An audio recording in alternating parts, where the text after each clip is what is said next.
A man who wanted child RAPE legalized and had material of minors as young as 2 months old will only serve 7.5 to 9 years in prison.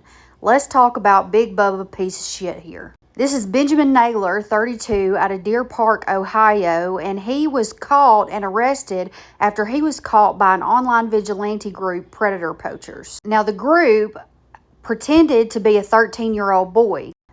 In messages to the decoy, Naylor allegedly told him age is just a number before he was confronted at the Cincinnati hospital where he worked and confessed during a 40-minute live-streamed showdown to exchange CSAM. Police then busted and arrested him and found harrowing videos and images on his cell phones of kids as young as month-old babies.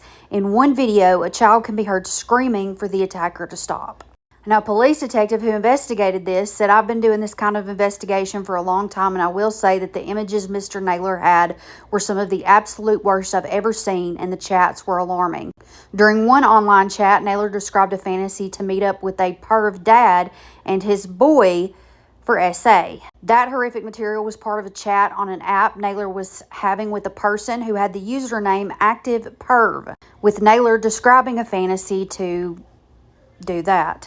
Now, he pled guilty to 8 counts of pandering sexually oriented matter involving a minor and 1 count of illegal use of a minor or impaired person in the state of unholiness, and was sentenced to only 7 to 9.5 years. But his chat suggested that he didn't believe he was in the wrong.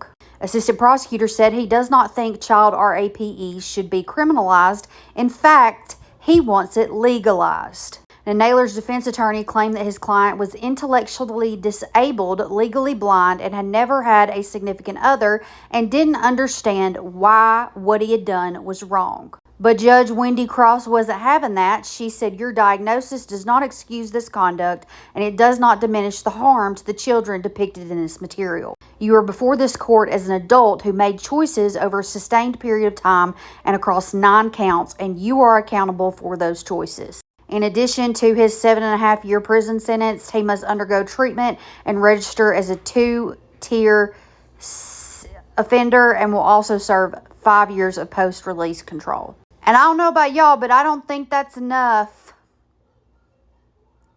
I don't think that's enough. Why are pieces of shit like this, who they have like slam dunk evidence against, like, why are they giving pleas? Why do we do that?